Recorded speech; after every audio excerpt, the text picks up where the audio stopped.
Welcome back, people. It is episode 14 of season 4 of the Taxi Squad podcast. Can you believe it? We're 14 weeks into the year. It's amazing. We have a fair amount ahead of us on this lovely podcast. Before we get into it, I'd like to remind you to follow on all platforms, no matter where you're listening, and also subscribe. We have a strange and unusual topic today. We also have some baseball topics to get into. It's in full swing of the season. We have our first no-hitter. Also, NFL UFL talk, the tournament, and the Bulls might be in the playoffs. It's the Taxi Squad podcast. Come on, everybody, celebrate. The Taxi Squad is here today. So lose the blues, kick back and relax for now. They talk about sports and stupid stuff. They're probably wrong and it might get rough. So welcome back, it's the Taxi Squad, yeah. Vince! How the hell you doing? I'm doing all right, man. We got a cool new frame. Got a couple racing stripes up top because Rubbin's racing, brother. Like you said, if you guys don't follow us, there's a little QR code in the corner. Go ahead and scan it. Go watch us do what we do on the social medias. A lot of shit's coming. It might deem useful for you in a couple weeks. That's a little hint. I'll bury that, Lee, but that's a little hint. So go ahead and hit that. Follow us. I'm doing great. It is 30 degrees. It is snowy and rainy, and the White Sox game got postponed, so there's no existential sadness for me today, Mike. How are you? Well, Vince, I don't know what that seasonal depression thing is anymore. It was a balmy 80 degrees today. Say balmy? It was nice. Balmy. Like you sweat a little? No.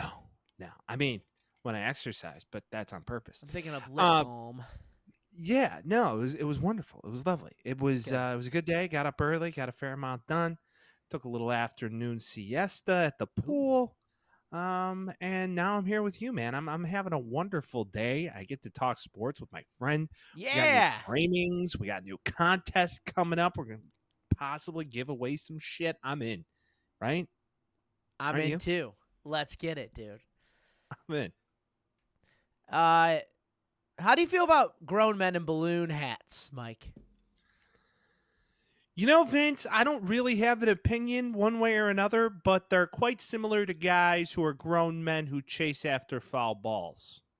Oh, yeah, and steal it from kids? Okay, similar. Yeah. All right, so Okay. in a situation where I maybe make a balloon hat for you, and it's free $99 for you. You don't have to pay a dime. Are you wearing it? What event am I at? Let's say hypothetically, wedding. Let's say hypothetically we're at a Clippers Charlotte Hornets game. Hypothetically. Mm-hmm. You're in Charlotte. I make you a balloon hat. Are you wearing it for free? Maybe for like an extended period of time for the photo ops, but I'm not gonna talk shit in it. Okay. So you wouldn't pay for it. No. And you probably wouldn't start talking smack to an NBA player with it on, would you? Probably not. I don't really have a reason to talk shit to grown men who play sports for millions of dollars because I don't have room to talk. So, That's smart. I mean, like, I get it. Yeah. So if you were put into a situation at a Hornets game where you're wearing a balloon hat and you're arguing with the Russell Westbrook, that wouldn't be something you could see yourself doing.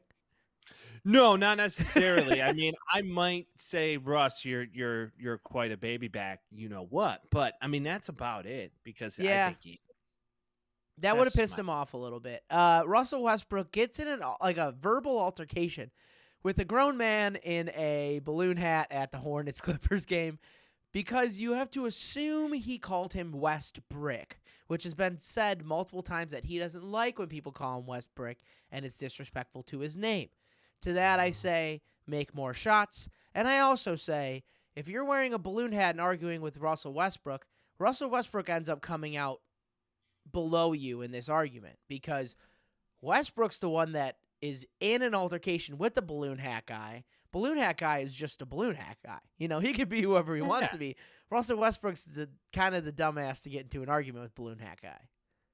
I don't understand these professional athletes anymore. Don't you get paid enough fucking money just keep your mouth shut? Right? I mean, you see what I'm saying? but Don't you get paid that's not going to be millions agreed upon every time. to just shut up and just play and do Yeah. what you do every night? And if a guy in a balloon hat's talking shit, laugh it off and be like, okay, I That's don't what care. I have to assume that the majority of them do that. Westbrook and Durant have been two guys that don't do that. And there are levels to it. Like if someone's LeBron too. LeBron's guilty of this too. yeah, but also like he has some of the best quips, like comebacks ever either. Because when she was like, LeBron, what, like, I don't know, I don't want to get demonetized, but you PSB, I think that's still going to get demonetized. Remember when that lady was like, LeBron, how's it feel being like a punk ass bitch? And then he's like, watch your mouth, say it woman. He said, watch your mouth, woman. And it was the funniest thing ever. That's great. I think there's levels to this. I think if someone's like disrespecting your family, directly threatening you, that's one level of it. This seems to be this guy disrespected his name, assumingly calling him Westbrook, again, in a balloon hat, grown man, in Charlotte, a Hornets fan nonetheless. I don't even know why you get paid enough money in the NBA not to like engage with people, right? Right. Unless it's I really, mean, really egregious and you're actually like, hey, like if what the somebody fuck? like threatens your family, Right. or you're like I get it, then you can be like, hey. But I've seen grown men who play basketball professionally look at a fan and go, kick him out. Yeah. LeBron's done that, and they, Draymond's done people, that too. Yeah, Draymond's done It's that. really. Yeah. You're gonna get offended by somebody who paid to see you, to Man in potentially balloon talk hat. shit to you. Man in balloon hat. I mean, Come there are on, grown-ass dude. men on the South Side who won't wear shirts to baseball games, and it's 40 degrees out. Yep. There's also grown-ass men who go to Bears games when it's negative degree weather and also not wear shirts. And get So- hypothermia like the people at the Chiefs game. Yeah, that's Remember just that? idiotic. They did a bunch Yeah, of remember? drugs and then they died. Yeah, let's not forget that guy Yeah. who just said, yeah, they died in my backyard. Well, why were they in your backyard? I don't know. They were my friends. And you don't know why they were in your backyard and froze to death? No, not a clue. No, I still think that guy's guilty as fuck. I'm sorry. could be. Or it could be the drugs in the negative degrees. But who really knows? I'm sorry. If it's that cold, you just don't go outside. You just don't Well, do wasn't it a Chiefs game? I'm not. Listen, I love my teams. If Yeah. it's negative 25, I'm staying home. I don't Yeah, care if it's the if I fucking get free Super Bowl. tickets, I might go, but I'm also going to be doing everything under my power to be as safe as possible.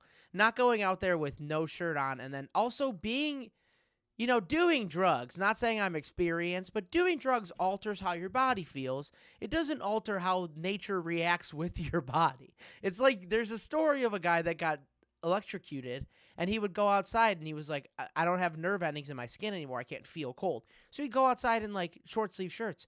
You could still get hypothermia, even if you can't feel it. Even if you're on like some crazy, like ecstasy or something like that, and you're outside with the shirt on, it's not cold, doesn't mean you're not going to die from hypothermia. That's kind of where my head's at. Or you just be like my very good friend Ryan from way back in the day, who used to refuse to wear coats in the middle of winter in Illinois, and it'd be like, dude, Oh. why aren't you wearing a coat? And you'd be like, dude, coats are for fucking pussies, dude. That is there you Illinois go. kid. That's Illinois kid ever. The kid that would wear The- shorts on the first 50-degree Yeah. day. You're like, hey, asshole. Reel it in. Really? No, dude, Reel you're- it in. No, dude, We're you're a total fine, we're weakling if you're fine. gonna wear a coat. I'm sorry, I prefer being warm. Prefer it. Yeah. Just saying. Also, doesn't make you a weakling. But yeah, no, it so doesn't. to bring it all back around, Russell Westbrook maybe needs to take a chill pill on arguing with guys like this, because this was definitely a swing down based on other situations, especially because the guy was in a balloon hat. It's just a hilarious visual. Like, Vince, what are you doing if you're not chilly? Like, chill out. Take a Chill. chill pill, perhaps. Yeah, we're having fun here, Russ. You know, And also, you know who- again, Russ looks worse for arguing with the guy with the balloon hat than the guy with the balloon hat looks just in general. That's all I'm saying. That visual's rough, dude. yeah, I mean, I just can't stand NBA players. Can I say that one more time? That's I a good can't take. stand them. That's a good Especially the ones who are now like this older era. They're vets, dude.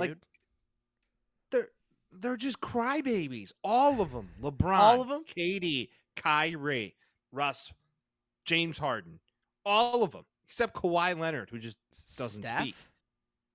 Steph is fine. There's a handful that are okay, but the rest of them are very much so crybaby bitches. I kind of want a that I tier really list from can't you. stand. Can we go through your tier list of most hated NBA? I would like to make it clear too. I love the NBA. Okay. If you're the first, All right, if it's let's your do it. first time here, I'm a big NBA fan here. But I can get behind that to a point though, because there is a level of like, hey No, man, you're getting Off the paid fly, a lot of let's money. do we're the doing it. list. Let's Okay. do the list. All right. You get paid millions of dollars to just be there and do your thing and not complain, right? Do you have examples though? Is my question, because I'm gonna ask for them. Sure. Okay. All right. LeBron James, number one. Yeah, I can Do I agree even with that. need it? Do I even need to go into it? Remember when he read The Godfather but didn't? Remember when he had his barbershop show and one guy like said some quote and he's like, "Oh yeah, I've been saying it for years." No, you've never haven't. said that You once. never said that. Or when he dropped a hip hop album with 2 Chainz, I'm gonna miss was him the for the executive comedy. producer. I When mean, he's come gone, on. and when he's gone, I'm gonna miss him for the comedy by itself.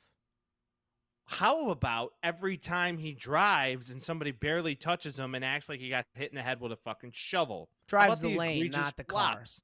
Yeah, Just- but that's the NBA, man. You got to play to your advantage. Okay. All right. So there. Okay. Number one. LeBron, Number good. one. Russell Westbrook, we got close- taken care of.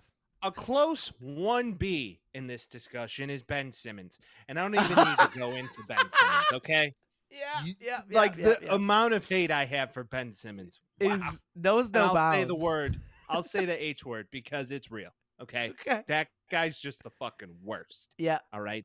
In the playoffs with KD, all this stuff, sitting on the sideline, decked out in Balenciaga. Dude, fuck you. All right. I digress. Kyrie Irving.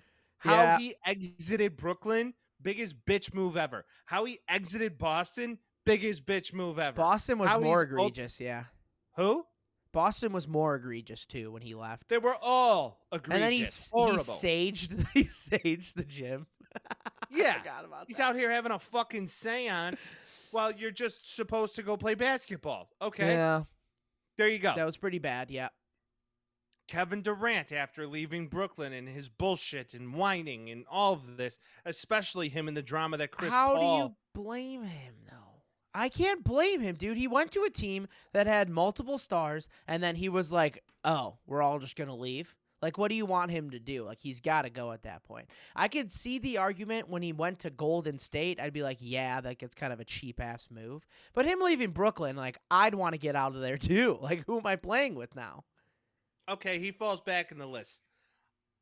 Third, let's go James Harden. Pretending he was fat to get out of That was awesome. Houston That was was awesome. the worst. Pretending so you're fat funny. to get out of Houston, just horrible. Sorry, boys, I'm right. fat now. Yeah, like he showed up in a fat suit like it was the fucking Nutty Professor It was awesome. and then just walked around and then got shipped to where he got shipped to Philly or Brooklyn? He went Brooklyn. to Brooklyn right after that. Went to Philly. Yeah, That's the thing. He went to Daryl Brooklyn, Morey and it's had like, him. Oh, he lost 20 pounds in a week. Fascinating.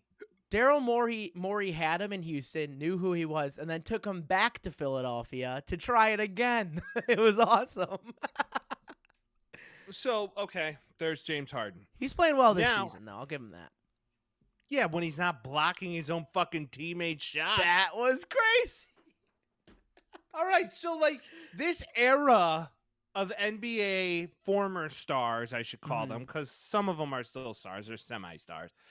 They're not aging well. It's not like Michael Jordan or Scottie Pippen or Alonzo Mourning or these guys who were absolute fucking dogs in their day. You got Well- you got both of them though, because the thing is like like Michael Jordan didn't necessarily like retire like yeah, he's the greatest ever, but it wasn't necessarily like he's being great to everybody.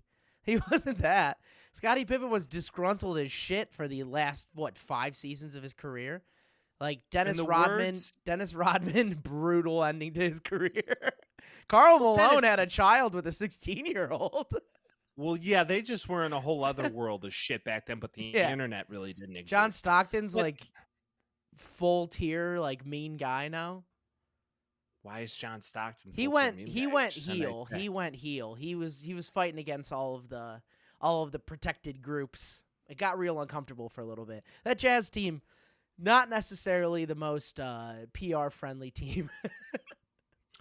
Well, I'm just ultimately just getting at the fact that the generations before these guys weren't as whiny and complainy. Little Charmin And- soft. I'll give you that.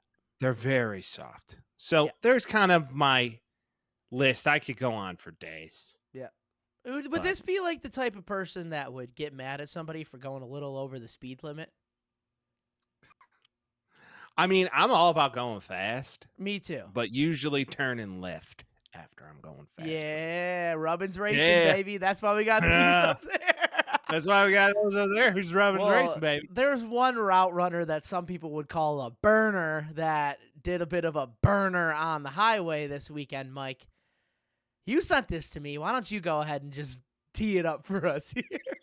So Rashee Rice was in Dallas area, drag racing on the highway with a Lamborghini Urus Fast car. and a Chevrolet Corvette. One of the now, if newer ones, anybody if kn- I'm not mistaken, yeah? It was a brand new one. It was the same Yeah. car. It was essentially the same car Henry Ruggs had his unfortunate incident in. Yep. But they were going very fast on the highway, clearly drag racing. It was him and a group of his friends. He leases both cars. So chances are a 20-year-old who makes millions of dollars now and just won a Super Bowl was fucking around his old stomping grounds and gave his buddy the keys to a very fast vehicle, and he took the keys to his, and they got caught up drag racing on a 4-lane highway and ran into a little traffic. And with a lot of whoa, with a lot of go, you need a lot of whoa. Ran Not enough into whoa. is a funny word to use for. He did I'd run say into a little. slammed into the median of the highway. Then the car absolutely whipped around, took out 4 other cars on There you go. top of it. And then to add insult to injury, the whole group of fellas here fled the fucking scene. Yeah. So hit and run. First and foremost, don't do that. Don't Lance Briggs an entire situation. And for those of you who don't know what I'm talking about, I highly recommend go look up an early 2000s news story in Chicagoland where Lance Briggs wrecked his Lamborghini on 94 at 3 a.m. in the morning, and he wasn't by his vehicle. See, back then you could do that because there wasn't like Twitter, Facebook, TikTok, all this shit. Much respect to our everybody didn't have legend. extra- Much respect to our legend. Much but- respect to Lance Briggs. He did the right thing back in the day and woke up in his house and was just like, oh, yeah, I don't know how that happened. Yeah, he also didn't No hit idea. anybody though, right? No, he didn't hit anybody. I'm just saying.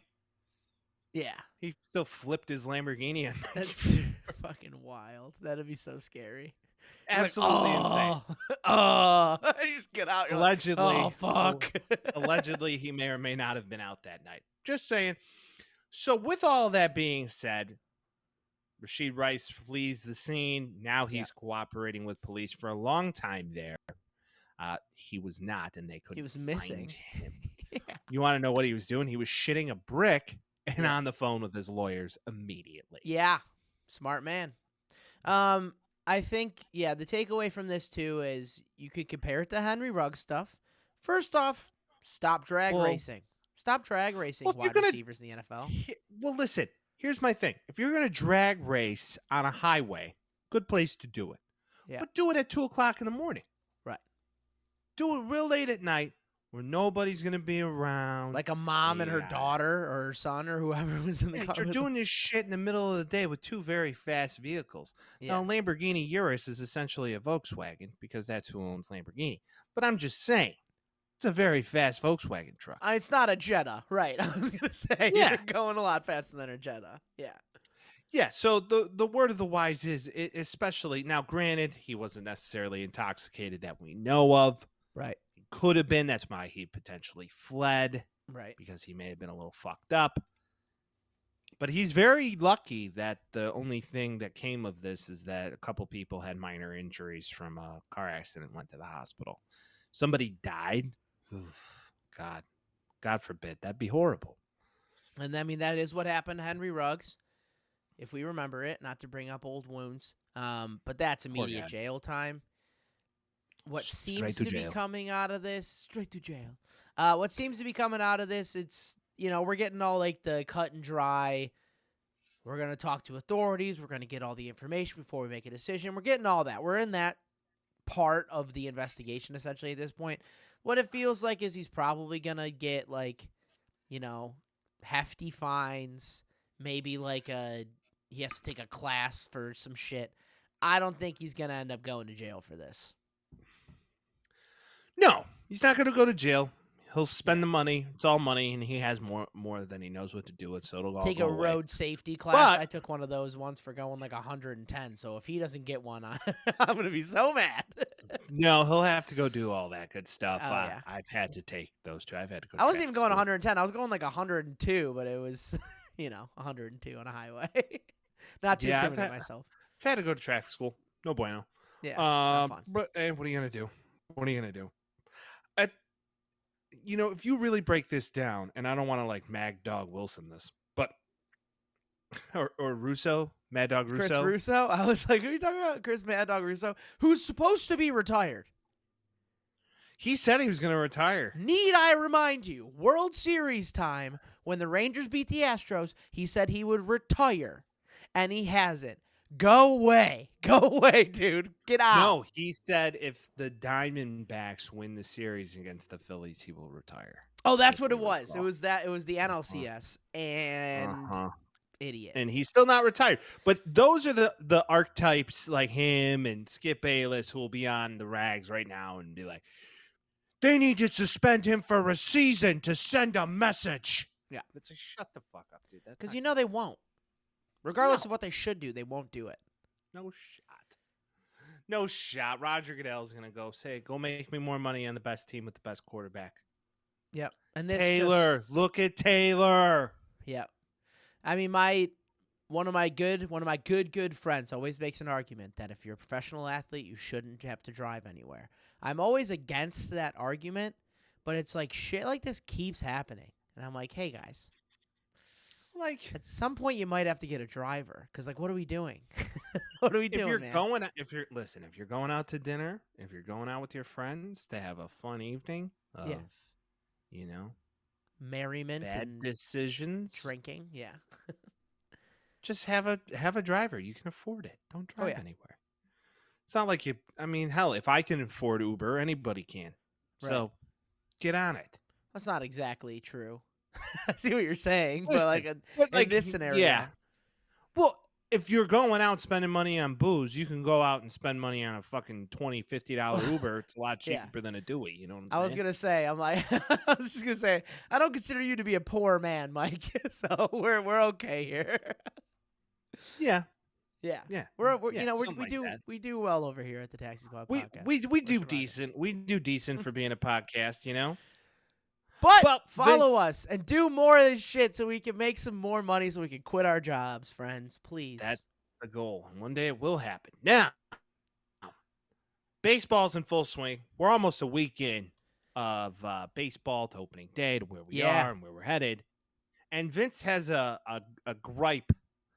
Yeah, I do. He may have a bone to pick with a certain MLB franchise here I do. of what they're doing and their plans of exiting the great state that they're in, known as California. So, Vince, why don't you bury this one?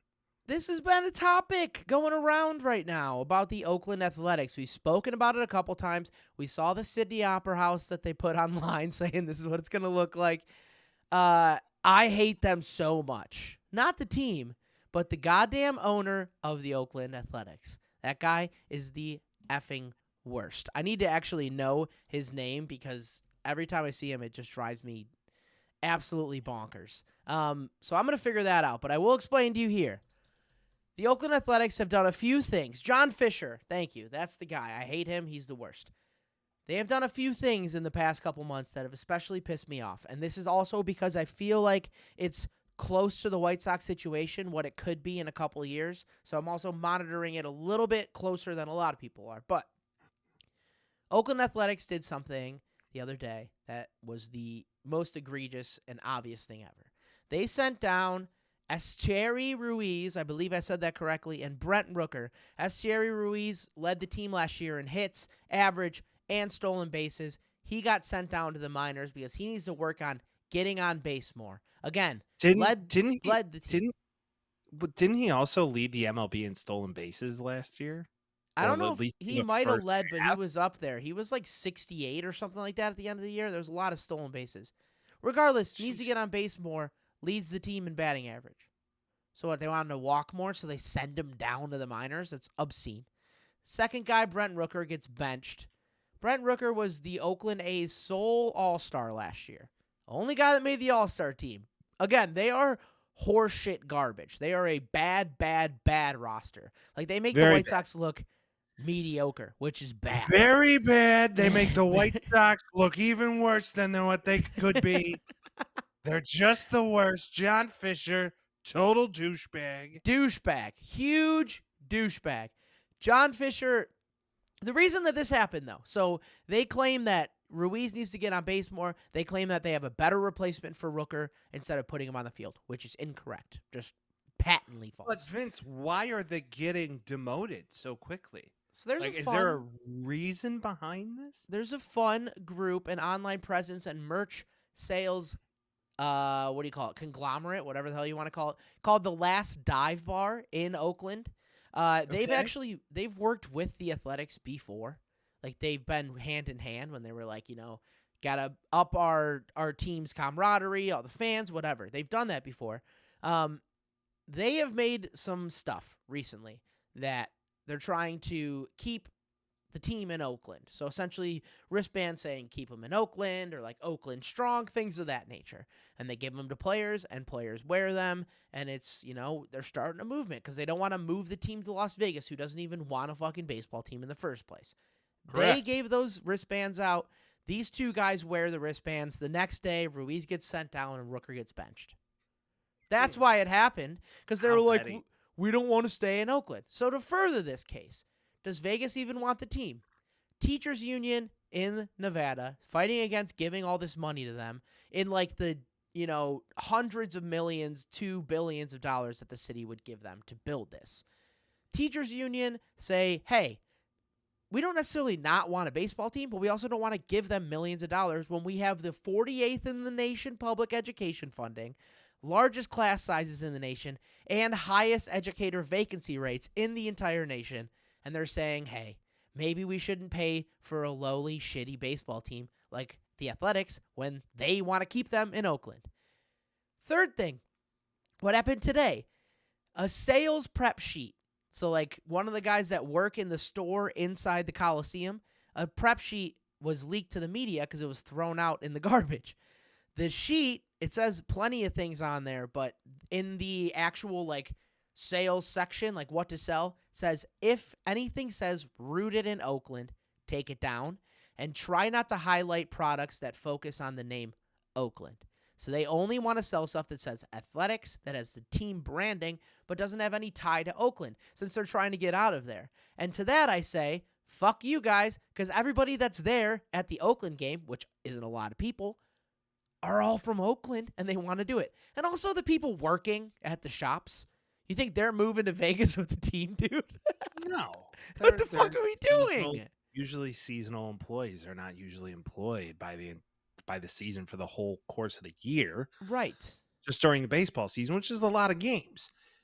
I just feel as if by their management, it's incredibly petty. If it all comes to shove now, the fact that they may not end up in Las Vegas, and granted, they're knocking down the Tropicana, they're knocking down a lot of real estate to open up this area for the Athletics potentially, but there's a lot of roadblocks ahead of them.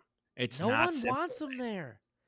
They don't want them there, man. I don't feel baseball, to be honest, is the market there. It's not. I mean, you might be better off in Utah potentially. They might look at Utah.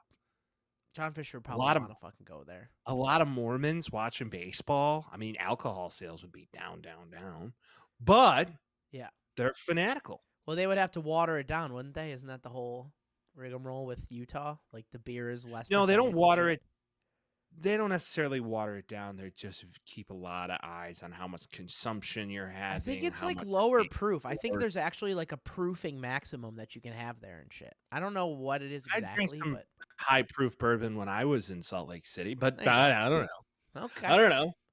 But to your point, I do believe it can only be over like 110 or something. But all of their alcohol bottles at the bars there have nipples on them, Yeah. and they pour out Like exactly babies? 1.5 ounces. Yeah, there's little nipples on them. So, granted, Las Vegas is a trending market because, chances are an NBA team will be there one day. The Golden Knights have been very successful. Which Vegas all Raiders are there makes now. sense.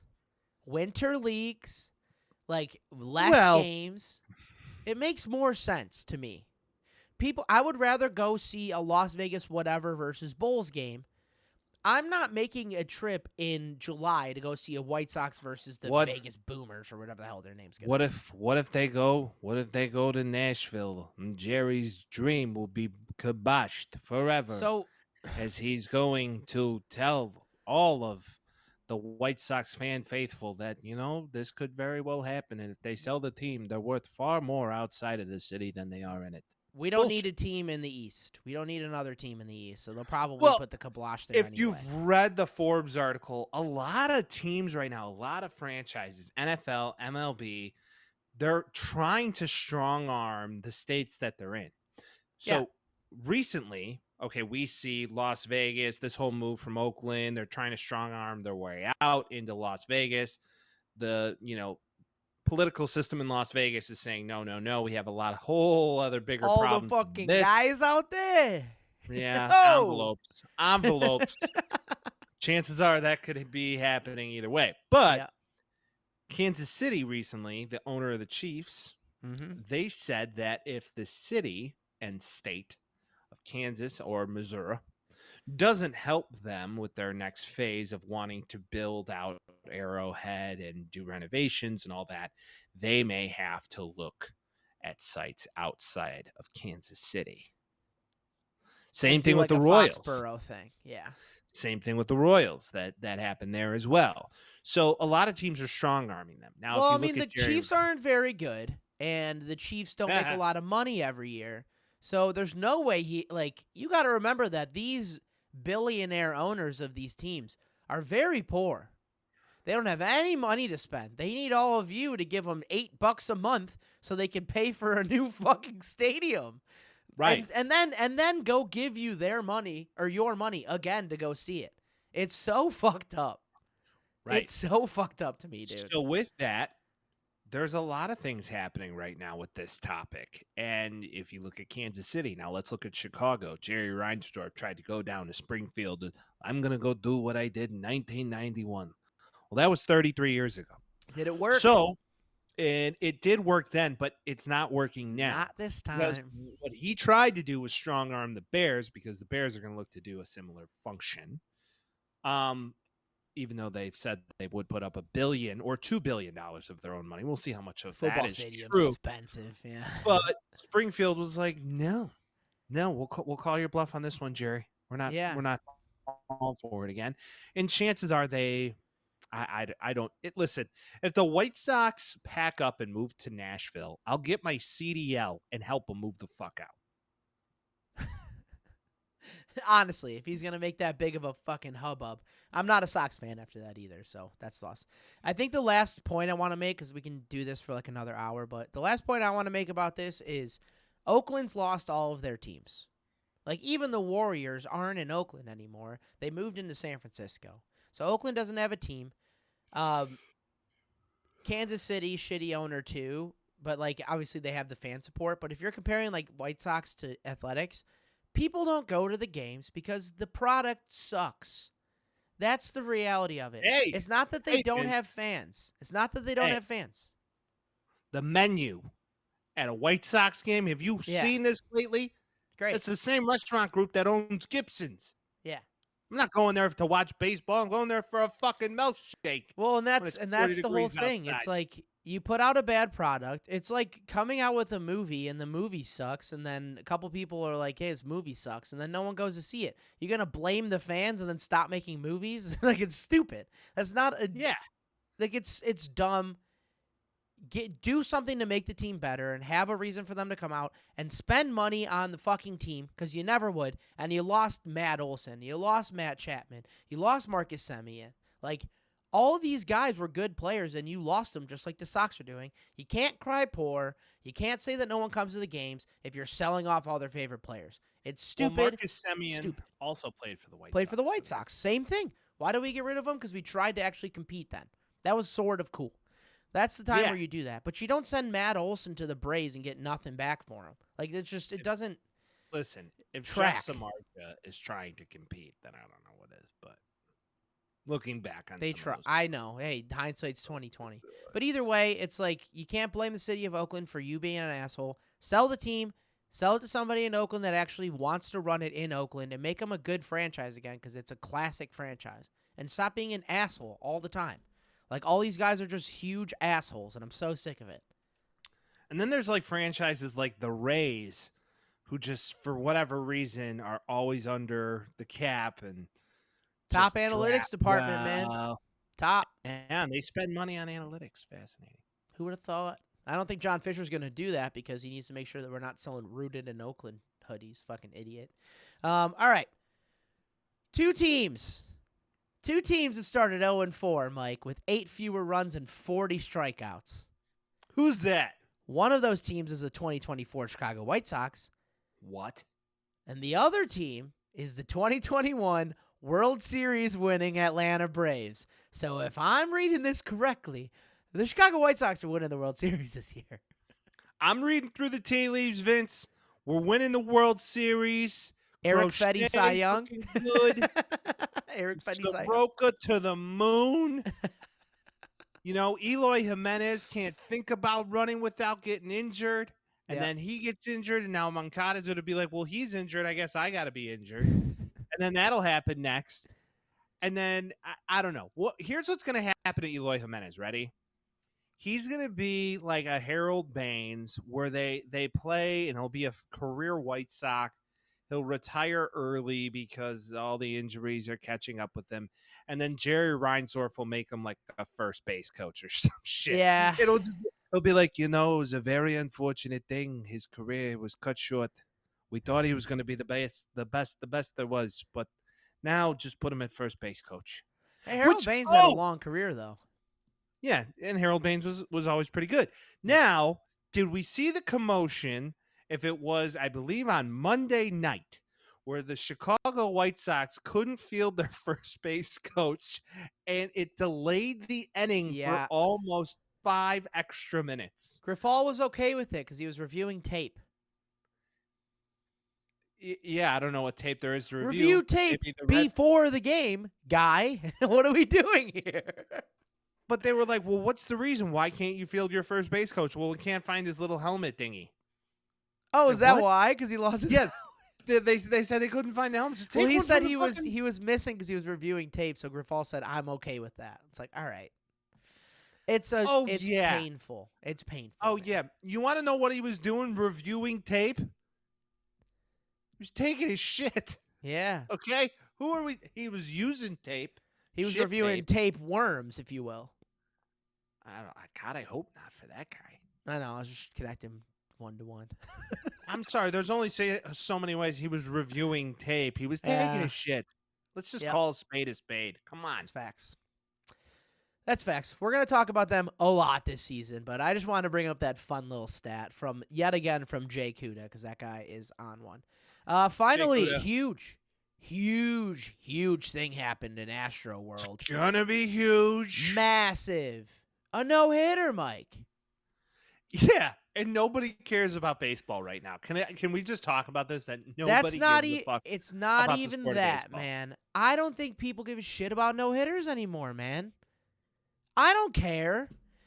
Everybody's hitting for launch angle. Everybody's hitting for a big hit, not for a tap single, not for like small ball, move them around the bases, because analytics says otherwise.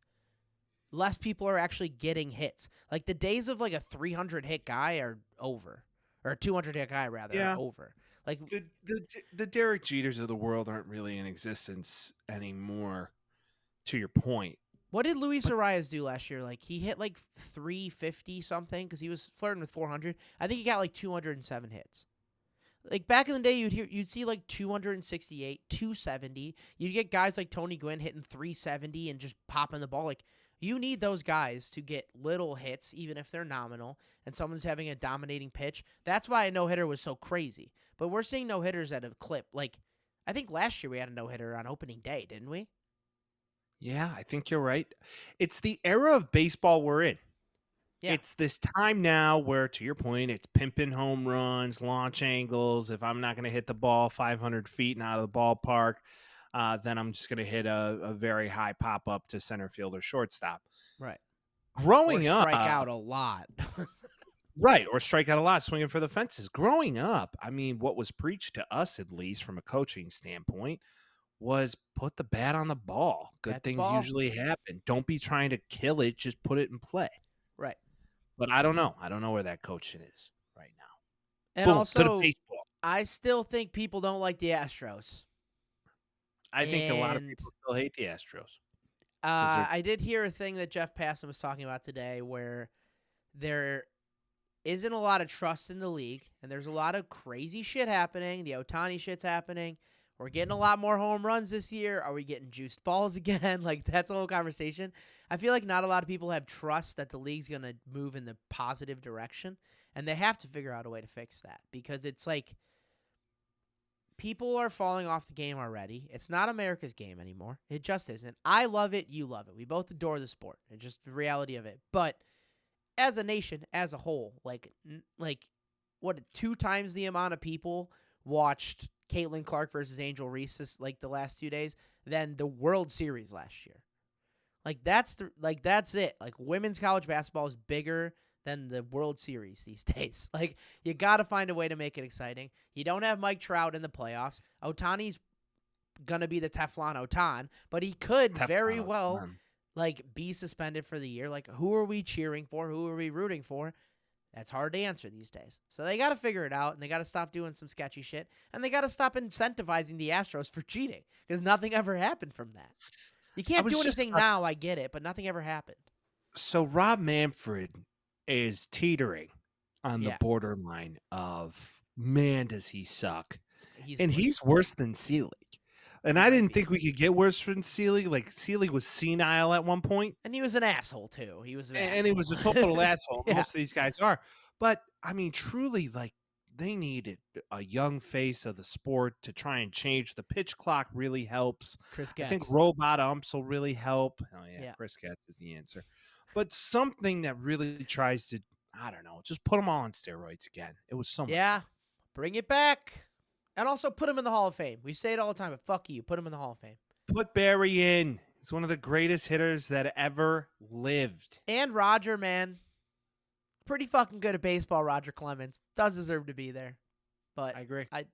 I digress. NFL, UFL time, my friend? At this point of the show, don't we usually pause? Oh, yeah. I forgot about that. Don't we usually pause for a brief Yeah. second? Let's get an ad read from one of our wonderful sponsors. What do you think? I think it's time. Okay, let's do that. Here's a read. Let's do that. This portion of today's episode is brought to you by absolutely nobody except for us, your boys. This is a reminder. Go follow our socials. Check it out. Scan the QR code after this ad. I think it's right here, something like that. Do that. We're going to be doing a giveaway for the NFL draft. More information to follow. You will see that. And you can actually have a chance to win some Taxi Squad merch. So please go follow us on Instagram, Twitter. All the information will be there. We hope to see you there. Subscribe to our YouTube channel. Back to the show. Week 1 of the UFL season has started. The NFL's got hot in the streets today, Mike. We got some stuff to talk about. Let's start from our favorite league, the top league, the National Football League. Stefon Diggs is a Texan. Thoughts, opinions? Nobody saw this one coming. Wow. I didn't think it would happen so soon. A lot of people were saying that there was some issues going on between the front office, Stefon Diggs, Josh Allen. There was some drama there. He dropped arguably one of the largest passes in playoff history last year that could have propelled them to arguably almost win that game. So, which I had Buffalo, I had those people. What are you going to do? So now he gets shipped to the Texans for a second-round draft pick in 2020-25. 2020-25? 25. 2020-25. Got it. 2025. So with all of that being said, technical difficulty, I'm sorry. Decent haul, though. Not a bad haul. I'll Not a take it. bad haul. I mean, when they give up Stefon Diggs, a 5th-round draft pick in 2025, and a 6th-round draft pick in 2025, I mean, they kind of gave up a lot, Vince. Yeah. For a second-round draft pick? On a hefty contract, nonetheless. The Houston Texans are blank for now. I've seen a lot of immediate reaction draft grades, all that garbage. The Texans are getting A's, and the Bills are getting like a C because now they have Curtis Samuel instead of Stefon Diggs, which obviously is a big thing. The conversation going around is Bills' window is closed now. Yeah, but they have Josh Allen.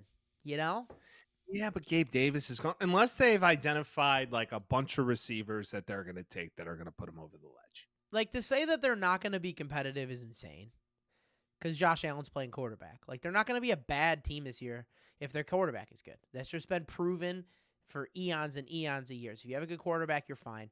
I think Buffalo is retooling. I think this is what they do when you have a elite quarterback on an elite quarterback contract. You have to retool. You have to get rid of guys. You have to bring new guys in. Like, that's the literal game plan. This is how it goes. This iteration of the team didn't win anything.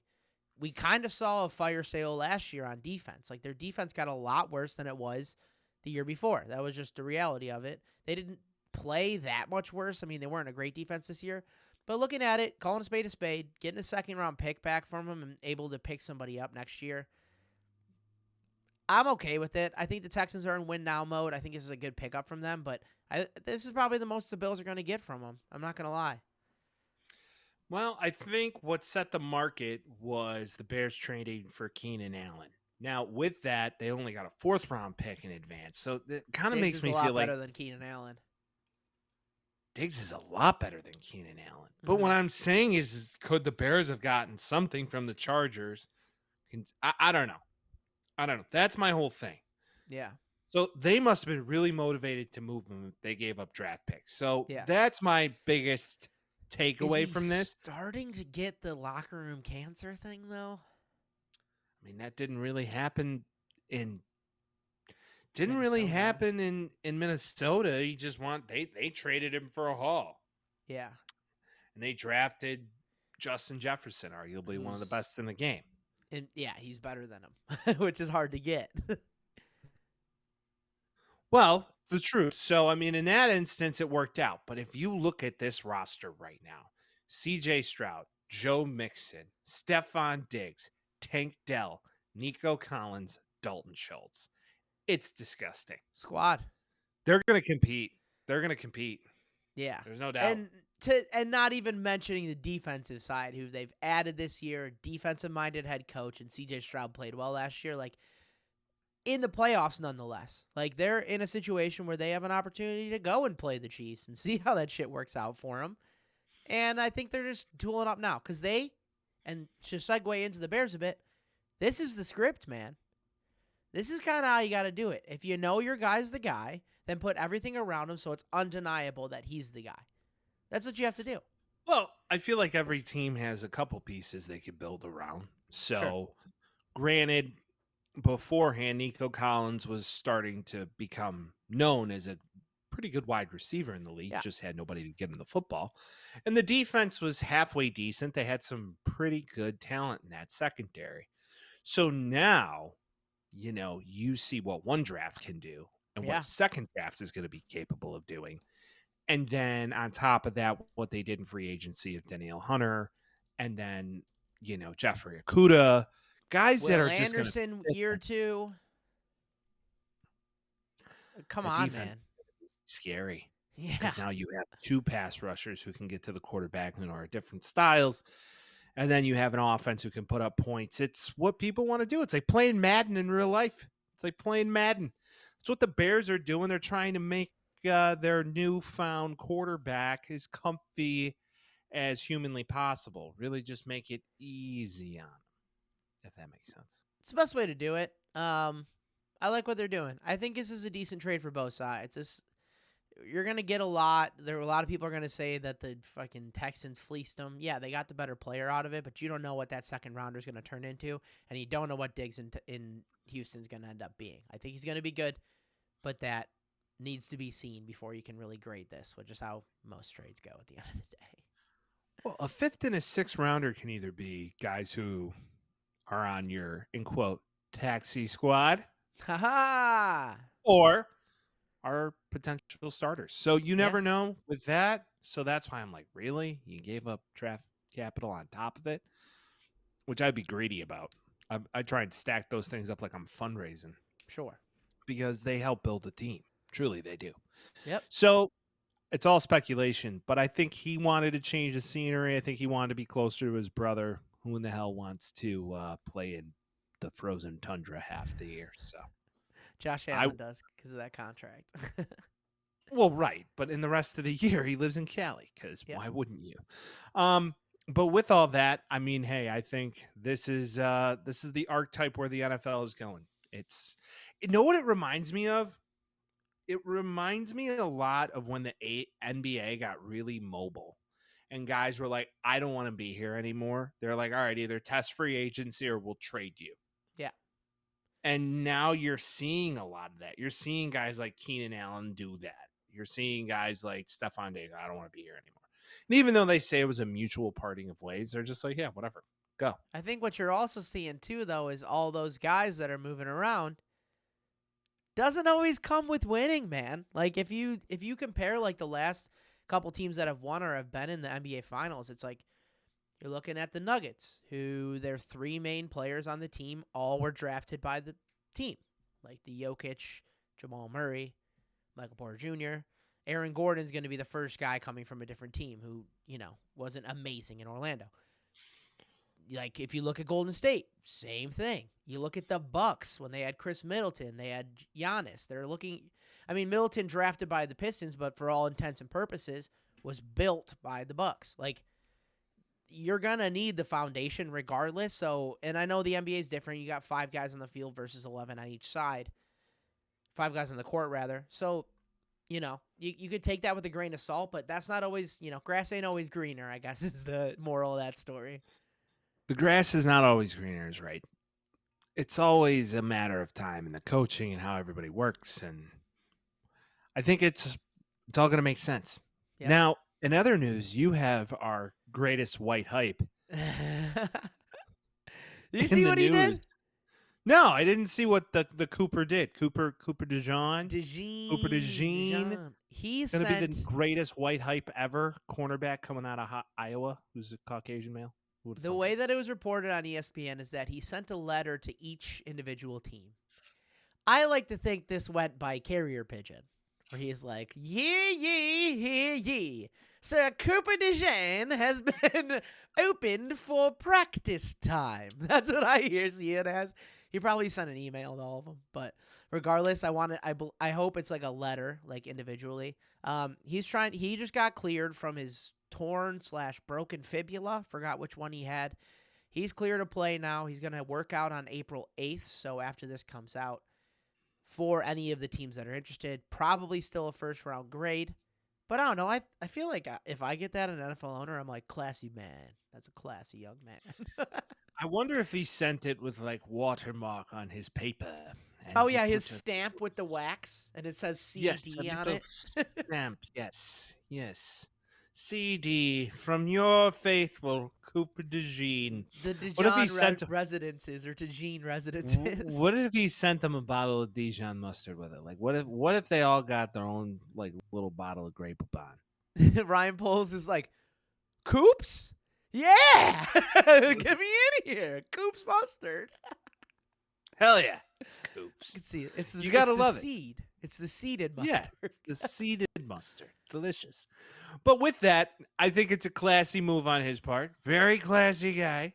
And with that, He would love the Iowa white cornerback. That would be his guy. oh, yeah.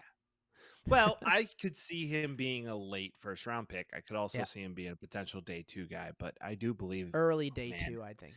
if he's lucky, he gets to go to a team like the Ravens or someone who's competing and ready to go. He'd look Yeah. great on the Ravens. Oh, yeah. Or the Chiefs, potentially. The Chiefs just traded, arguably, their best corner for Yep. a bag of footballs. So, It's, again, retool. Constantly retooling. Cooper DeJean, excuse me. He on the Ravens fits the Tom Zibikowski archetype that we all loved so well. I Tom like it. Zibikowski was not that good. I know, but I love the idea of it. Just white boy running around in the secondary on a defense. Yeah, Tom Zibikowski was like the guy that was like tough guy, boxer. Yeah. Like all the guys in Notre Dame knew him for that. He just didn't, unfortunately, translate too well. Yeah, he's a athletic white guy, comes in early, stays in late. He's a grit over power guy. So anything that an athletic white guy is. If you look there, I mean, there have been more white safeties in the NFL over the years. For sure. You look at a guy like Cornerback Jeff Heath. is the rarity. Yes, Chris Conte. Jeff Heath. You look at yeah, I mean, guys like that. Fucking Chris Conte. Cooper DeJean, though, says the teams say that he has an opportunity to play cornerback as well as like slot corner safety as well. So he might be moving around a bit, but I just hope he plays majority at corner because bring a couple of those guys back. Let's diversify the cornerback position. Jason Sehorn, baby. With all of that being said, Yeah. it's time to talk about our thing that we talk about once a week, Yeah. which is Caleb Williams. Yep. If you didn't already think it was a done deal, It is. you should probably listen to Finished. Chicago radio. They're like, I still think they could trade out of the pick because Washington really wants him. And you get the Hall, ring the bell. Hall. Ding, ding, ding. So with that, it is now reported that Caleb Williams was spotted in Chicago with all of the management and coaching of the Chicago Bears and also to-be teammates like DJ Moore, like Keenan Allen. Yeah. So I think it's a done deal. I think it's a done deal. This had to be like if anybody has any objections, speak now or hold your peace. Like that's what this was. Because it's been a means to an end this whole time. We all know what's gonna happen. Like this isn't news to anybody. I'm just excited to get him here, and I hope he doesn't look small, and I hope that he can be the guy that we've been looking for. That's all I'm worried about. He's gonna look a little small, Mike. He's gonna look a little small. Why would you say he's gonna look small? Because he's a little small.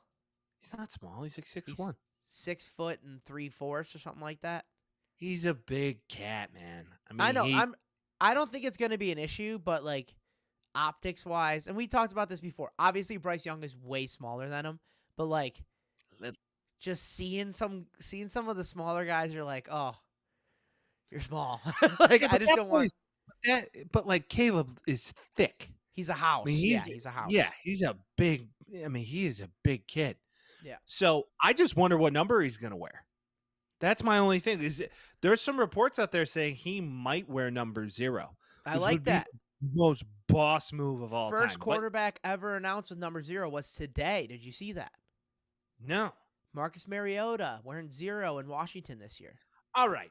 Can we talk about the number 0? If you're going to be the number 0, you better be the best fucking player on that team. Yeah. Because the balls you need to have to wear number 0. Yeah. You better be a perennial Pro Bowler. You know who also wears the number 0? Russell Westbrook. Damian Lillard. We're not talking about basketball fits. Okay. I don't know. You know who does? Eddie Jackson? I don't know. Yeah, You know. He tried. Roquan Smith wears number 0. Oh yeah, yeah, in Baltimore. Roquan Smith might be the best middle linebacker in all of football. Yeah, And that makes sense. Yeah. But if you're a backup fucking quarterback and you're going to wear number 0, then you just are a 0. Okay. How about Yeah. that? They probably ran out of single numbers. I don't know why that happened. I'm with you. It's like a primary number that, again, my point was like point guards get it in the NBA. Like you kind of got to be the team leader. You kind of got to be like the guy that you kind of got to be the man. You sort of got to be the man if you're wearing 0. Kobe White wears 0, kind of the man right now. So I'll take that as well. I think he's 0, right? We're Yeah, he's talking 0. Kobe White. Yeah. Talk about practice. Oh, man. But no, yeah, I mean, it's a done deal. Those who don't know. Now, Yeah. the 9th pick, we had some speculation. Yeah. Now, Roma Dunze is also in town right now. Mm-hmm. He's also meeting with the team this week, meeting the Chicago Bears. Your thoughts? You think he's still going to be there at 9? I think he will definitely be there at 9. Do you take him? I don't know, man. He would be so sick. We got a lot of on that receivers, though. We're gathering receivers On aging contracts. I know. On aging contracts. Okay, I'm with you. I think we can use another one. I think, and this has been my point for a while now. Joe Walton's available at 9. You take him. If not, there's a couple other offensive linemen that are kind of, hit or miss depending on who you're going to take. I think it's Joe Walter they trade out. I have a thought process. Yeah. Ready? I do believe that the Chargers are going to move back in this draft, and they're at 5. Yep. So I could see the team like the Vikings packaging 11 and 23 to get to JJ McCarthy, yeah. JJ. So they want JJ Bad. McCarthy. Bad So news. boom, they trade up. Now I could see if Roma Dunze is still on the board. Okay. They're at 11. They potentially package 11 and a second or third round pick to come in to 9 where the Bears are. They take Roma Dunze. Bears move back to 11. There's still enough on the board there to either go defense or offensive line. You take that there, and now you have a second round pick to take one of the best tier wide receivers still on the board that you still have a similar grade for, considering the depth in this draft is insane. But that's all armchair Mike GM shit. I like can only that. probably do that in Madden. Yeah, I like that. I don't know if that's going to happen, but goddamn, I would take it. I really would. If the worlds collided, I would say, yeah, boom, do it.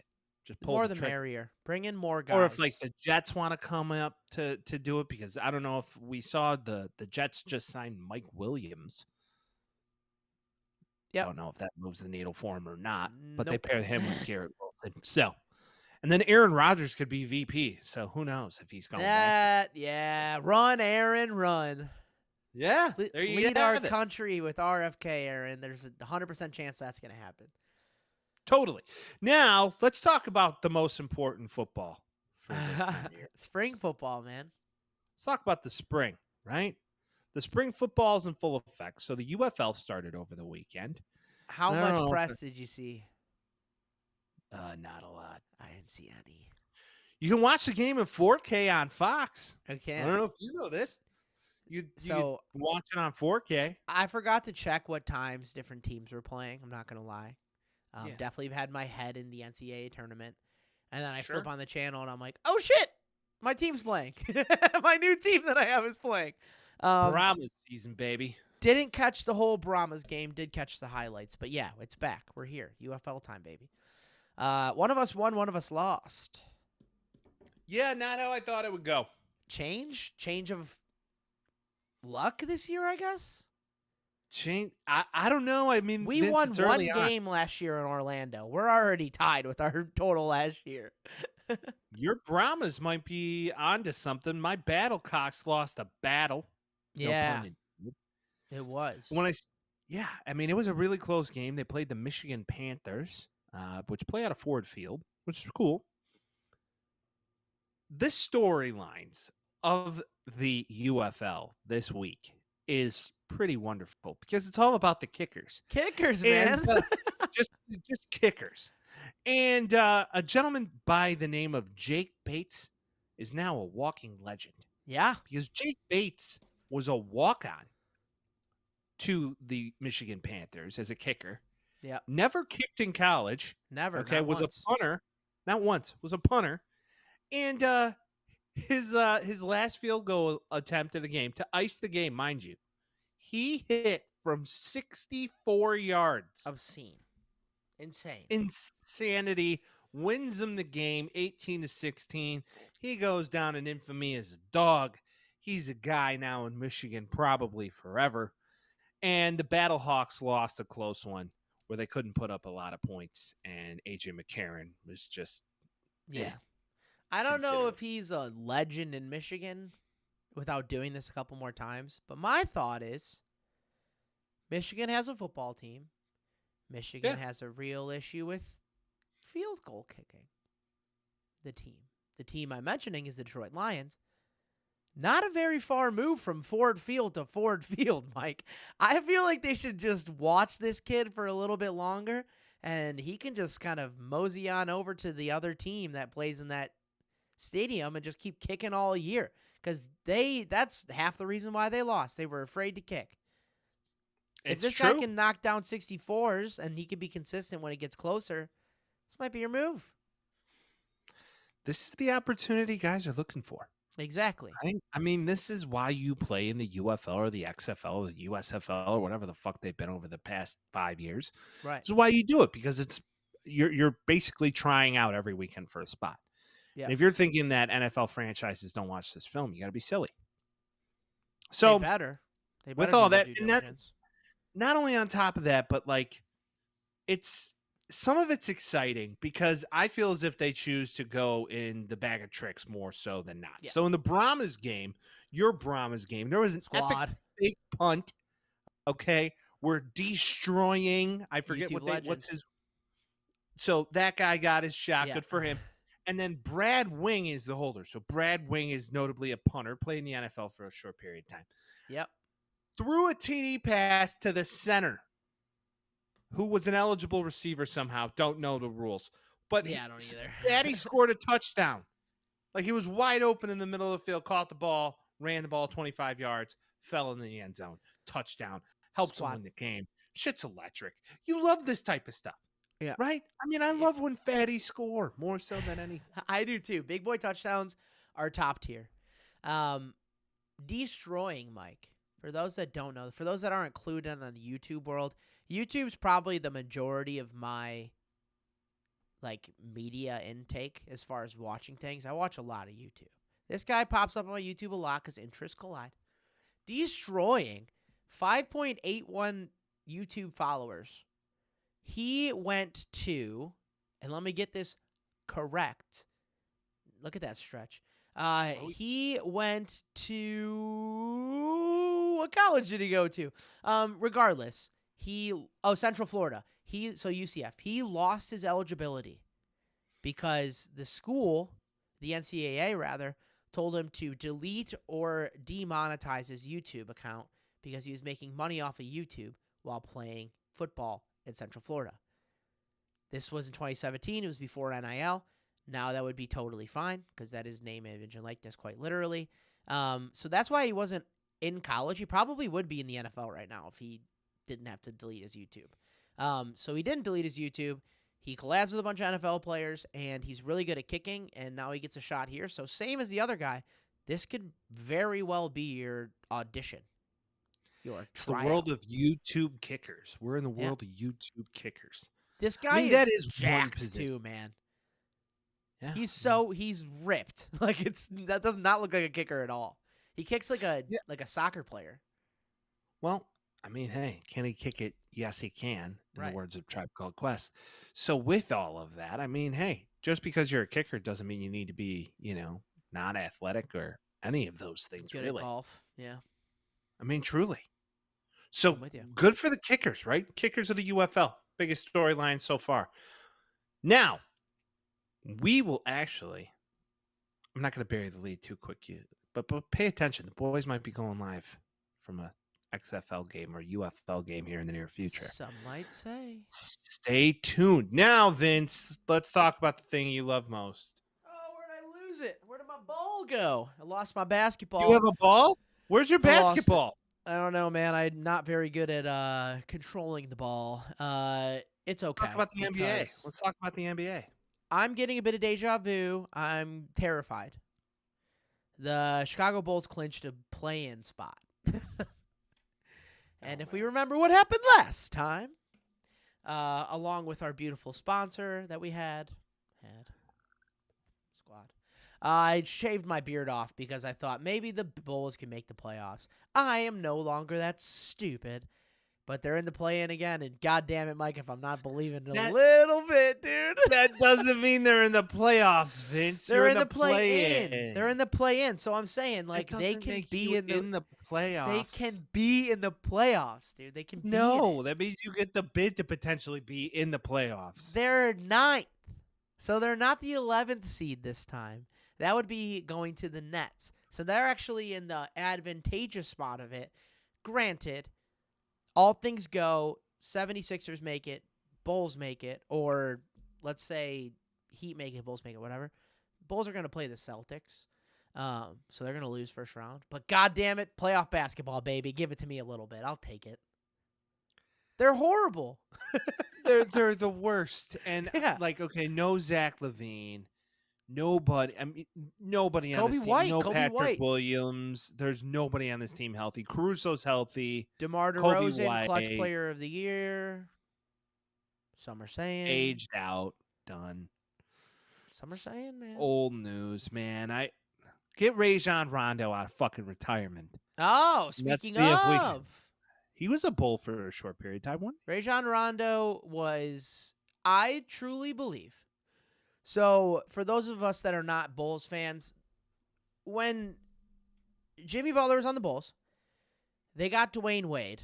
I bought a jersey immediately. I bought a Dwayne Wade Bulls jersey. Still have it to this day. Doesn't fit me because I'm a piece of shit, but it'll be back soon. Don't you worry. I said was. I said was a piece of shit. And Rajon Rondo were on the team. They were in a playoff battle. Rajon Rondo in the playoffs was an absolute menace. Like, I loved that man. He was huge for the Celtics in 08. He was huge for a couple teams coming down the line. And big for us, honestly, when we were playing with that, especially with two ball-dominant guys. He took care of the offense. He retired. I will miss him, actually. I really like Rajon Rondo. I was always a fan of him because he was always pass first. Well, he was arguably one of the best facilitators in the game. Oh, yeah. And he's a large reason the Celtics won that championship Mm-hmm. when they did, because they had a great team of shooters and he got them the ball. Often So- underappreciated guy on that team, too. Yes. And he was wonderful. The guy who now directs porn was also on that team, Big Baby. Glenn Big Baby Davis. And yeah, there was a lot of that. So shout out to Rajon Rondo hanging up. Yep. Those teams I choose to forget. And you had Jimmy Butler in the building. You could have built a lot around that guy, but you chose not to because Yep. it's the Bulls. And yeah, they're not going to do shit. But Miami, they're going to be right back in the playoffs, and they might make a If run. they make it. Vince Carter, Chauncey Billups, Hall of Famers. Deserved. Love it. Vince Carter, yeah. Chauncey Billups, Hey, man. Best player I mean, on a does Rip championship team. Does Rip Hamilton get his shot? Does Ben Wallace then get it? Like, because they were Probably really not. good too. Well, the thing with the NBA Hall of Fame, they do the opposite that the baseball one does, and I don't know if I love that either. Everybody kind of makes it. Like, everybody's put in the NBA Oh, Hall in the of Fame. NBA Hall of Fame? Yeah. So, Well, same thing with the NFL Hall of Fame. Yeah, like same Devin Hester went into the Hall of Fame. he should have this been. past He should have been. He's the best returner of all time. Okay. Do they have one for the best long snapper of all time as well, They Vince? should. Do they It's have a one for the best museum. fucking blocking tight It's end a of all time as well? museum. We have this conversation when we talk about Hall of Fames all the time. It's a museum. If they're important to tell the story of the game, then they should be included. That includes Devin Hester because he's the best returner ever. Long Bullshit, snapper, Vince. Pat Scales, long snapper. But yeah, congrats to Patrick those guys. Manley. Patrick Manley. Scales is too, the though. best. Yeah, Scales the man. Manley.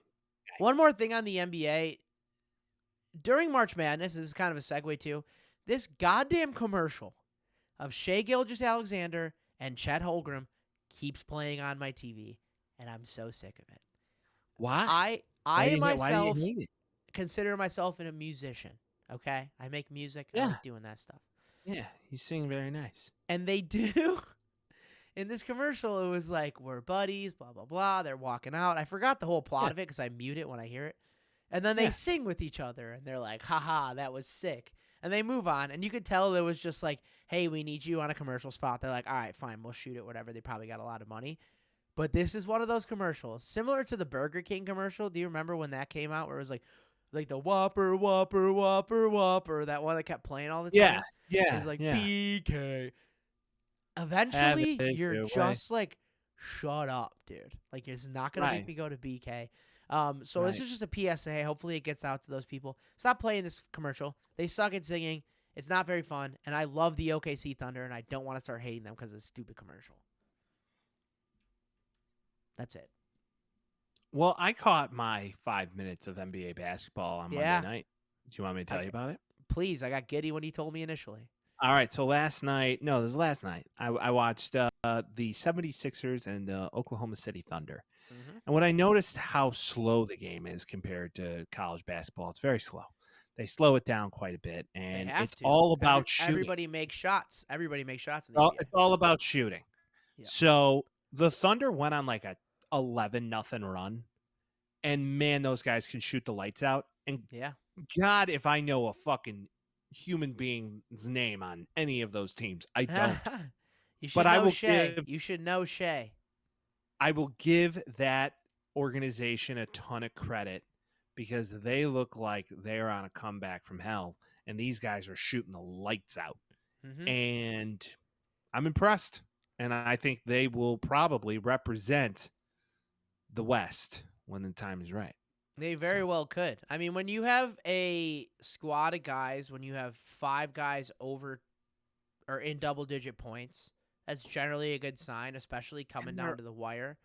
They're all young. They all look like they're babies. Yeah, I mean, Josh Giddey, if he was like 2 years younger, it wouldn't have been an issue what he did over the offseason. Giddey, Chet Holmgren might get Rookie of the Year if Wembanyama wasn't a person, but he's playing off his ass.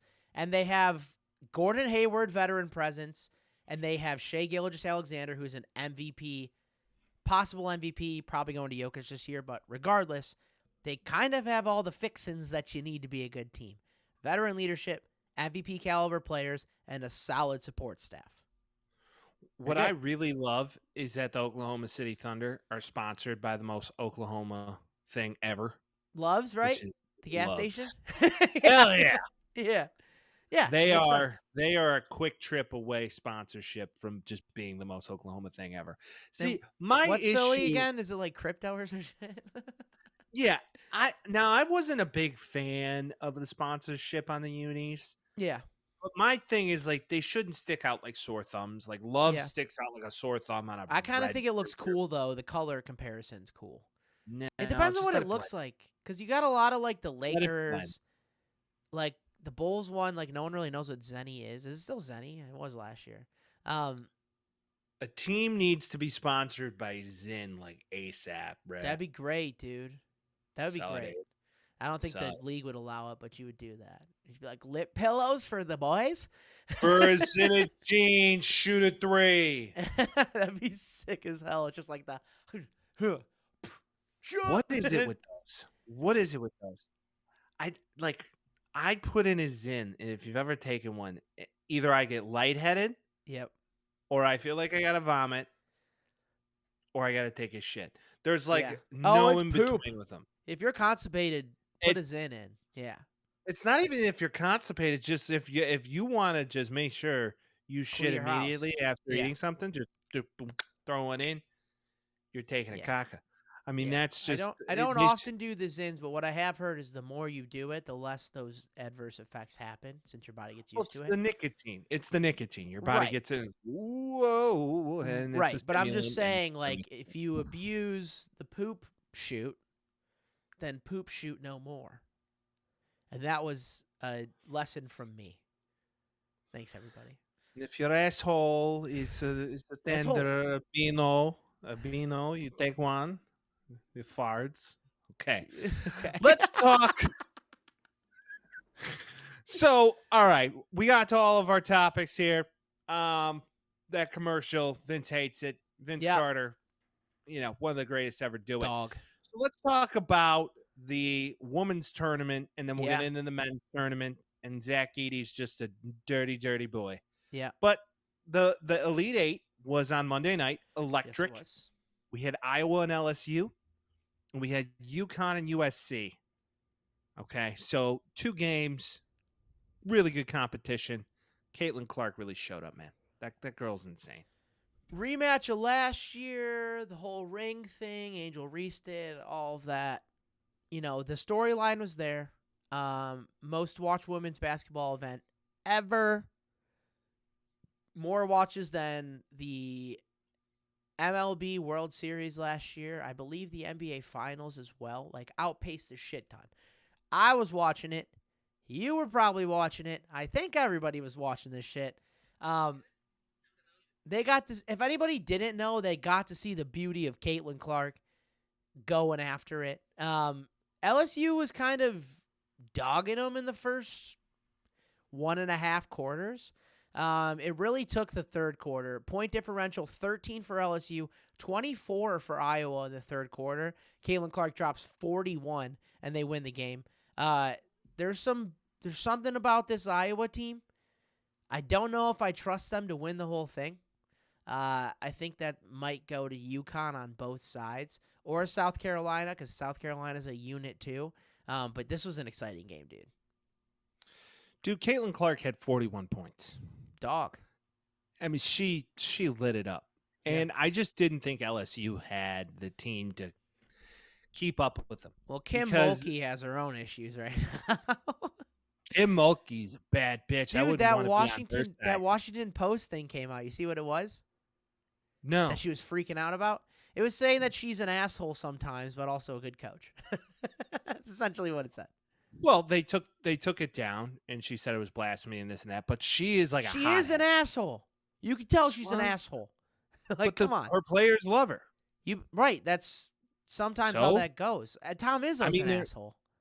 Players love Tom Izzo. Gino Ariema could be an asshole sometimes, I'm sure. I'm sure. Yeah, No, I'm sure. they're not supposed to be your best friends. They're supposed to coach you. Now, with all of that, I'm just looking at this as like, Angel Reese, I mean, she didn't 17 points. Not a Okay. great game. Probably They wasn't the couldn't keep premier up. player on that team this year, truly. Who was Vince? Well, pay I This shit. listen. I'm not going to act like I've watched LSU all year. This is just things that I've heard through the grapevine. Go very far Um, in depth on your knowledge of women's college basketball, Vince. Please. Not going to do that. What I will say is there's a couple people on that team. Angel Reese dog on the rebounds, though. Got to give her that. When you have more rebounds than points, that's generally pretty good. a problem. Flau'jae Johnson, I believe I said that right. Rapper Flau'jae. and also basketball player. Oh, she's a rapper? Does she talk about how she's not a shit but a fart? No, that's Ice Spice. Oh. She threw up a lot of shots, 10 for 18. If you're anywhere above 50%, you're probably going to be all right. Haley Van Lith, don't know if you've seen her. A little bit of crush over here, but it's okay. You got a crush? A little bit. 2 for 10 Okay. ain't going to do it, but she was supposed to play better. I think this is overall like a team that just didn't play as well as they should have. And also that's a testament to Iowa playing defense and letting Caitlin Clark shoot from anywhere. Well, don't forget. I mean, they The also had logo. another 20-point scorer on their team as well. Yep. So we cannot lose sight of that. A Considering lot easier to do that when someone else is going fucking sicko mode. True. It's true. Her name is Kate Martin. So there you Yep. have it. Yep. All corn-fed white girl names. So there you go. There's so the there's two a lot of Kate- corn-fed white girls on that Iowa team. There is. So you let's see all go these to you. Caitlin Clark thirst traps, by the way? What? I think people are just realizing that she's a woman. There's like a Are bunch those- of shit. Are those two things even considered in the same sentence? I'm sorry. I didn't see one because I'm a patron saint of the game. I'm watching her at a ball, but there are some people on Twitter. It's just like, Caitlin Clark, not familiar with your game. I'm like, she's been a lady this whole time. Like, this is not news. Like, she's just playing basketball. She essentially what happened is she put on some nice clothes, and then people were like, "Oh, she could be a hot girl." It's like, well, she's also like a basketball player. Could she though? I think so. Yeah, I think she's pretty, dude. Really? Yeah, and also really good at basketball. All right, I'm not gonna say anything. We're gonna want to take Good. that. All right, let's move on. You don't have anything nice to say. Don't say anything at all. Right. UConn doesn't float my boat. Page. But UConn and USC. Yes. USC also has a Juju back on the team. Her name is, I believe, Juju Watkins. Absolute beast. Yeah. So Juju Smith-Schuster played football. Juju Watkins, freshman, had an offer on the table to play at UConn with Paige Buchers. Chose not to. I think it's like Beakers, by the way. I think we've been saying Whatever. it wrong. I don't fucking know. I'm She's like- awesome though. She had a spotlight on her from high school. Like Yeah. they like were talking her up years ago as being like the greatest thing next to sliced bread. the and this talent girl- level in this Final Four now is like, oh shit. I just don't think anybody's getting past UConn. I really don't. They're just so good, and South overall, Carolina's just, so good too, though. They haven't lost a game. yeah, South Carolina is really good. They have a head coach. Talk about an asshole. Nobody Yeah. likes her, but she gets shit done, and she kind of looks like she could be a part of I don't know, like a rap group or some shit. I would say Either way. stylish lady. Very stylish lady. But you know what, Vince? I watched the games and I watched the post game interviews, and Paige Buchers kind of threw me for a loop as to how she talks. Yeah. You'd think here's this little blonde girl from the Northeast, and she talks like a grown ass man. In particular, a grown ass man who's an African American who lives on the south side of Chicago. She's like, "Yo, salutations, salutations." Oh my god. He's like, "Yeah, I just put up 40. Yeah, no, it was good. All praise be to my Savior, Jesus Christ." You see that? I don't get it. You're a lady. Speak like one. Now, salutations. Give it all up. You to see Jesus that, Christ. especially if you're around a lot of like basketball locker rooms. You see that a lot. There's a lot of dudes like, and it's like she's from the But Northeast, they're not right? dudes, Vince. They're not dudes. Yeah, but like, there's plenty of things to be said about that, depending on where you're from and who you're around. Like, you can't just. It's not a one size fits all. I know what you're saying, but I'm just saying we've seen this a lot, especially with like white dudes in the NBA. You see this a lot. You're like, oh, you just grow that accent where suddenly you like, I speak like an NBA player now. It's like you were from, sir, you were from like Rhode Island. Like, where did you gather this from? It's like, listen, Malibu's Most Wanted. We don't need this shit, all right? I don't, dude. Talk however the fuck you want if you're going to play basketball like that. I understand. How I feel. I get it, but it's just like not what It you're is wild. expecting. Yeah. Here's It's one of this those little like blonde jump girl. scares. It's a jump scare. Yeah, it's just like I just got to thank Jesus. She's also Yeah. not that little, to be honest, comparatively. I don't know. The cameras. I don't know, Vince. I'm just saying she's. I'm with you. It just doesn't compute. Yeah, she's my height, by the way. Holy shit! Really? Yeah, she's 5'11", but you're playing against a bunch of people that are 5'11". Like Caitlin Clark, same thing, tall lady, 5'8", 5'9", something like that. I gotta watch my language. Anyways, Is that your Paige Buchers salutations, impression? salutations. I play female college basketball. Let's get it. But Men's this was a 30. wonderful game. Never mind. No, let's talk about the game. They won Yeah. 80-73. It was Yeah. a very close game until about halfway through the second half, or should I say the fourth quarter, because they play quarters. And it was a hard fought battle. But I mean, just once again, UConn just has a team that I don't think anybody's getting past. Yeah. And I know everybody's raving about South Carolina, but I do think they're going to get upset again. That's my 2 cents. They're so You could good. see a UConn female champ and a UConn male champ. So with we all can that, also see an NC State and an NC State. you could. The Big Final brain. Four's on Friday. Could be sick. Facts. Let's get it. All right. Boys. To all the boys in the back. All right, let's get it. Like JD we would said, love that NC one. State, UConn, Purdue, and UConn? Bama. Football school. Why are they still doing this? I don't know. Pisses me off. Be a football school. Be a basketball school. Don't do both. You're hogging. Bama They're really can shoot good. the lights They're out, really though. good. They're really good. They're Nate really Oates. Nate Oates kind of drives me a little bonkers, especially after all the funny, silly business that happened last year, and it seemed like nothing came of that at all. But that's okay. That was last year. This is this year. Dude, let's talk about Zach Edey. Zach Edey, front runner for a Wooden Award, gets another All-American under his belt today. Zach Edey, one of the best players in college basketball right now. Many would say the best. The whole conversation about is his game going to transition to the NBA? Is he going to get drafted? I think he's going to get drafted now. Just about. You got to think at that point. Well, why wouldn't he get drafted? He looks like he looks like Lurch. He's not very athletic. Like, did you see his baseball pitching that came out today? Yeah, it looks like a tree pitching. It was like weird because it was so slow, and then all of a sudden you see his arm, and it's like, and you're like, oh yeah, he's like 7'4" or however tall he is. He wasn't cutting that hard, bro. Well, that's what I'm saying, but like the way it whipped out of his hand was a lot faster than his actual body movement, which is crazy.